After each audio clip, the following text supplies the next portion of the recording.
माता पार्वती ने भगवान शिव को पति रूप में पाने के लिए कई वर्षों तक कठोर तपस्या की। उनकी तपस्या और भक्ति से प्रसन्न होकर भगवान शिव ने उन्हें अपनी अर्धांगिनी के रूप में स्वीकार किया।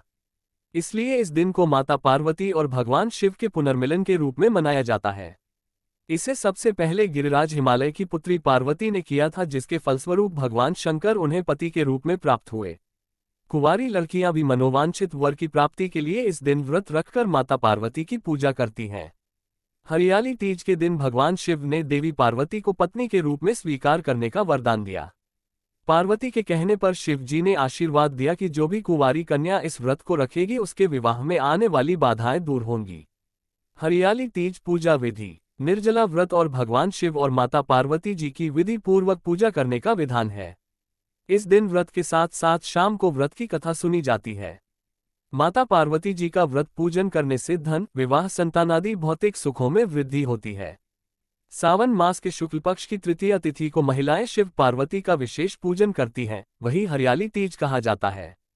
देश के बड़े भाग में यही पूजन आषाढ़ तृतीया को मनाया जाता है, उसे हरितालिका तीज कहते हैं। दोनों में पूजन एक जैसा होता है, अतः कथा भी एक जैसी है। श्रावण मास के शुक्ल पक्ष की तृतीया को श्रावणी तीज कहते हैं, परंतु ज्यादातर लोग इसे हरियाली तीज के नाम से जानते हैं। यह त्योहार मुख्य रूप से उत्तर भारत में मनाया जाता है। इस दिन स्त्रियां माता पार्वती जी और भगवान शिव जी की पूजा करती हैं। निर्जला व्रत रखती हैं। इस व्रत को करवा चौथ से भी कठिन व्रत बताया जाता है।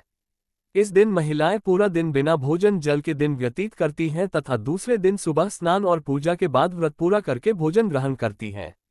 विवाहित स्त्रियां अपने पति की दीर्घायु के लिए व्रत रखती हैं। इस दिन स्त्रियों के मायके से श्रृंगार का सामान और मिठाइयां उनके ससुराल भेजी जाती है। हरियाली तीज के दिन महिलाएं सुबह घर के काम और स्नान करने के बाद 16 श्रृंगार करके निर्जला व्रत रखती हैं। इसके बाद मां पार्वती और भगवान शिव की पूजा होती है। पूजा के अंत में तीज की कथा सुनी जाती है।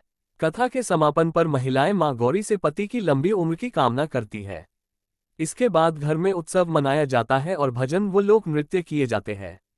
इस दिन हरे वस्त्र, हरी चुनरी, हरा लहरिया, हरा श्रृंगार, मेहंदी, झूला झूलने का भी रिवाज है। जगह जगह झूले पड़ते हैं। इस त्योहार में स्त्रियां हरी लहरिया न हो तो लाल गुलाबी चुनरी में भी सजती हैं, गीत गाती हैं, मेहंदी लगाती हैं, श्रृंगार करती हैं, नाचती हैं। हरियाली तीज के दिन अनेक स्थानों पर मेले लगते हैं और माता पार्वती की सवारी बड़े धूमधाम से निकाली जाती है।